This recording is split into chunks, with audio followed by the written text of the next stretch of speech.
All right, y'all. Welcome back to the show. It's Anti-War Radio.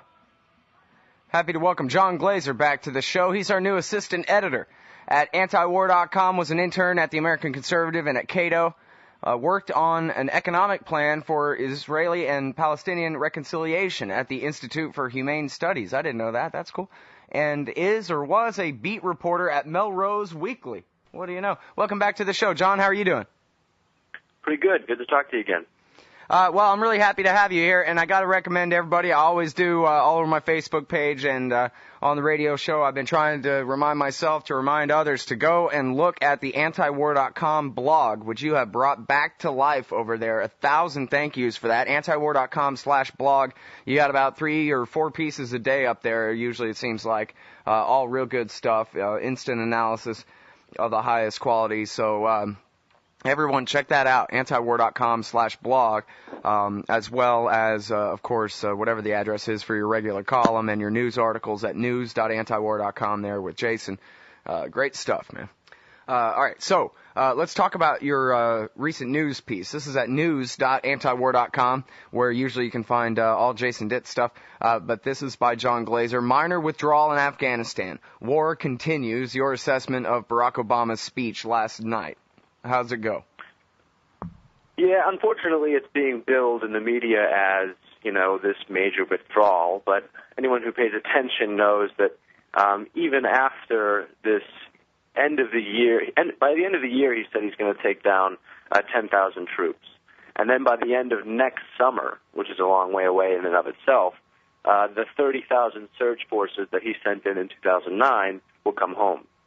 By that time, almost 70,000 troops will still remain in that country. And that's just U.S. troops. There's additional NATO troops and diplomatic services and so on and so forth.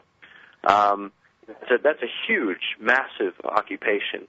And so rather than some drawdown, I really think that his speech last night should have been billed as, hey, America, we're continuing the war in Afghanistan, by the way. Yeah.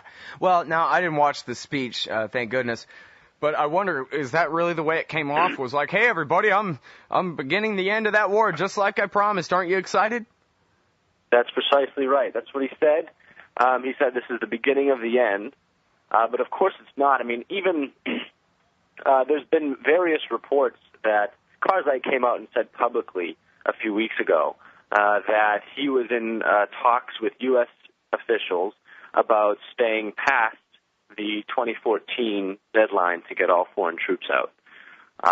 And furthermore, there's been reports about permanent U.S. military bases being set up there in conjunction with a security agreement between Afghanistan and the United States to keep troops there and a base there, or a number of them, for decades and decades to come, similar to what we have in Germany, similar to what we have in Korea, similar to what we have in many, many countries where we have security agreements or arrangements in which the U.S.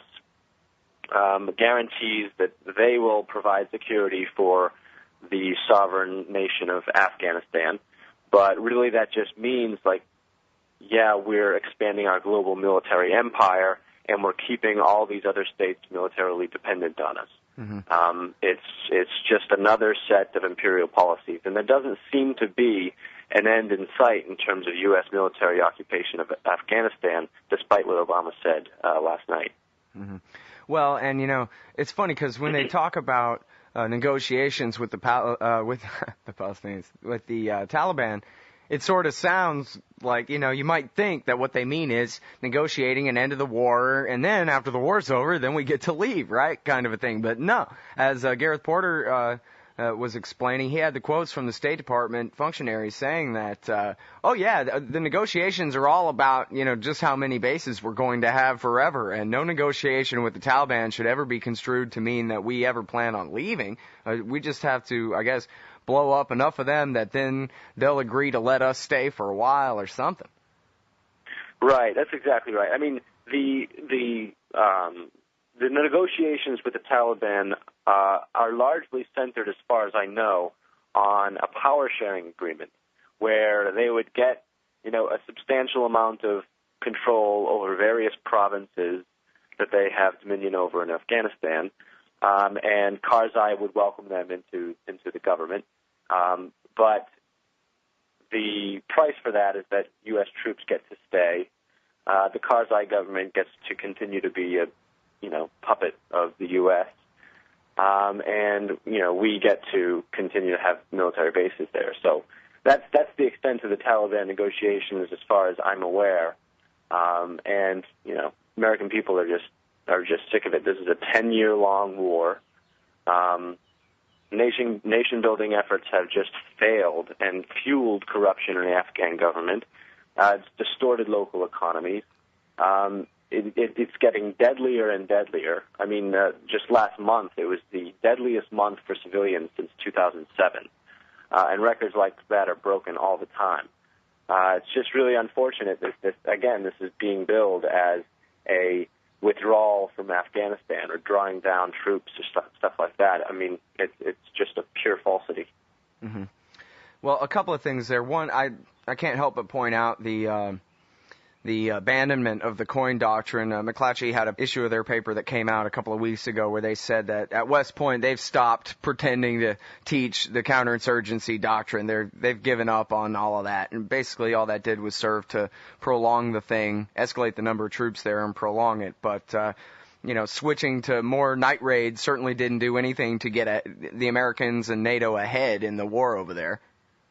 No, that's right. Night raids and bombs similar to drone attacks in Pakistan consistently kill civilians, and they don't speak to a broader goal for a broader mission for Afghanistan.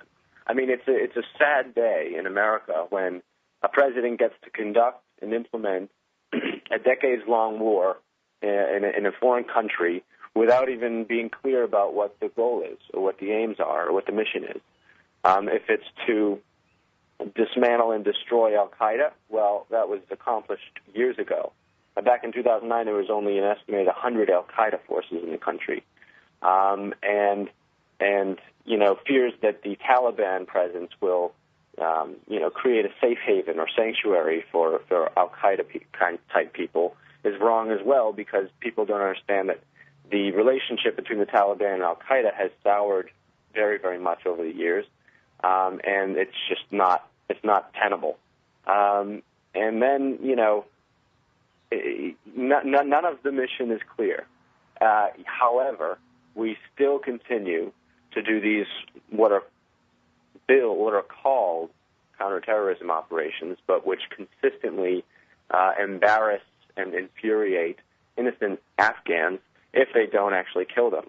We're creating more enemies, and there's literally no way out other than just picking up and leaving. But that's not an option for Obama. Right. Well, now, and another thing you said was the American people are sick of it, and I'd like to give you a chance to prove that assertion. There's some new polls out, and even on cable TV news occasionally, there's some comments from some pretty warmonger right-wing Republicans saying, that's it, I've had it, my constituents have had it, we're giving up, we're done. Seems like something's really changing in the country. Right. It's pretty significant. Not only, depending on how questions are asked in the poll, sometimes it's sort of close to half and half, like 55% are against the war, or 60% are pessimistic about the war. But in a recent Washington Post poll, it was shown that 73% of Americans prefer a substantial withdrawal this summer. They probably interpret a substantial. We'll have to leave it right there and pick this back up. The American public opinion on the wars with John Glaser, assistant editor at antiwar.com. Find him on the blog at antiwar.com/blog, and on the other side of this break in out loud format. All right, y'all. Welcome back to the show. It's Anti-War Radio. I'm Scott Horton. I'm talking with John Glaser, our new assistant editor at antiwar.com, and we're talking about the politics of the Afghanistan war in Washington, D.C., and the sea change in public opinion. I'm sorry you were just getting to some poll numbers there, John, when interrupted by the break, but I'll let you go with that and go ahead and transition, if you would, too, into what the polls have to say and what the politics are when it comes to the conflict in Libya as well. We'll take it that direction from here. Sure. Afghanistan, obviously, I mean, the public is getting more and more sick of the ongoing war, and that's part of why the Obama administration has gone to such great lengths to have this supposed drawdown of troops in Afghanistan seem like it's actually an end to the war. But this opposition to war in the public is also finding itself in the Libya situation as well. Now, there are 3 bills set to be voted upon tomorrow in the House. One of those would direct the president, if it was passed, to withdraw forces engaged in offensive operations in Libya, period. Another one would be sponsored by Representative Tom Rooney, a Republican of Florida, would strip funding for those offensive operations, period. Effectively, both of those would end our participation in the Libya intervention. However, there's another one which actually doesn't seem to have that much support, and I think it's because of this congressional response to the opposition that the public has to the Libya war, which is even more great than the opposition in Afghanistan. Another way, it was introduced by McCain and John Kerry of Massachusetts just recently, and under that bill, they would give the President Obama the authority to continue operations in Libya for 1 year. So these 3 bills are supposed to be voted upon tomorrow. At least one of them will be voted upon. Maybe they'll push the others to next week. We'll have to see. But this bill that McCain and Kerry introduced, I mean, it's just amazing. It's amazing what they're trying to do, because this is sort of the senior senators and the Obama administration colluding together to find a way to, number one, disregard what seems to be the growing opposition in Congress against the illegal, unnecessary war in Libya. But it's also an attempt to say to the American people, shut up and stay out of this. This is our business, and your opinions don't matter. We're going to be in Libya because we want to extend our military empire and use our military force wherever possible, and you don't have any say in it. And the reflection of the popular will against the war in Congress is similarly being just totally disregarded. McCain, Kerry, and their minions, as well as the Obama administration, want a situation where the president has unitary power to make war and wage war and be accountable to nobody and with total impunity. It's a drastic situation, but thankfully it doesn't seem to have that much support in Congress or among the American people. All right, now, I'm a little confused. I just want to make sure I have it straight here. There really is no comparable bill to the Kerry-McCain bill in the Senate in the House of Representatives. All they have is more or less anti-war bills to choose from in the House. Am I right? Or no? That's correct. That's correct. So they can't find anyone in the House to introduce a similar bill, in conjunction with Kerry and McCain there? I'm standing here beside myself. I can't believe it. Well, yeah, this is what I'm saying. It's pretty incredible that the anti-war sentiment in the public is being reflected this much in the House. The House of Representatives is much more reflective of the popular will than is the Senate. The senators live in their own little bubble, similar to how the president does.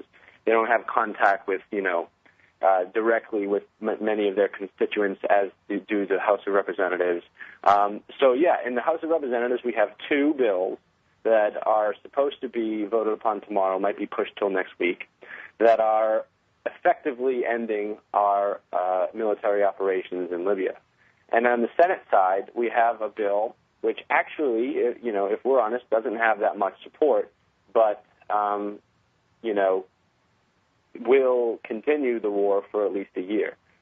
So it's possible this lack of an anti-war bill in the Senate just means that the Senate, whoever's in opposition to the Libyan war, is waiting for the House to pass their 2 bills, or one of them, and then it'll come to the Senate, and then eventually the president will be forced to do it. That could be the case, but it doesn't seem, you're right, that there is any sort of pro-war bill in the House of Representatives, which is encouraging. Yeah. Well, Rand Paul, we're looking at you, man. Absolutely. Yeah, we are looking at them. Him and various other Tea Party or even people that are just sort of starting now. Hey, I'll take Bernie Sanders. Yeah, absolutely. Dennis Kucinich as well. Dennis Kucinich and Ron Paul sued Barack Obama for engaging in an illegal war, and we'll see how that case goes forward. But what's actually interesting to me about this case in Libya, as interesting as it is to figure out like what will happen in the recent and politics and going forward, it's also interesting to look at it in a broader context of American war, because history seems to have presented us with a bit of a controlled experiment. On the one hand, we have the Libyan War, which was fought out in the open with the U.S. military, had the support of NATO and the UN. It was all out in the open. And it's getting really harsh, or at least not as harsh as you and I would prefer, but it's getting some pressure from Congress and the American people. There's pressure to stop because it's done out in the open.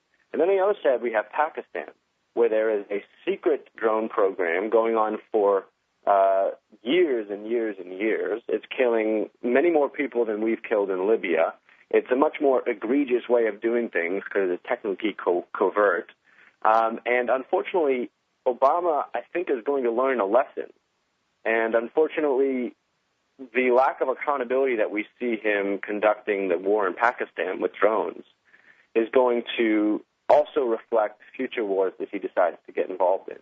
Because the incentive structure for him is, why would I do it out in the open like I did in Libya and get all this congressional backlash and all this criticism when I can just do it secretly, not have anyone question my authority, have no accountability, and kill people with drones?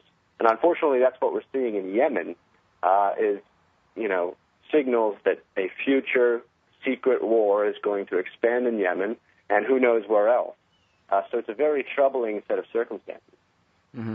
Well, and of course, part of the breakdown there, too, is in the JSOC and CIA robot wars in Pakistan and Yemen, we have the permission of the government, like bribing the Laotian princess back in the days, whereas in Libya, the war's against the rulers of the state that they're trying to destroy. So it's a little bit, I guess, harder to do that and keep it just a JSOC robot war.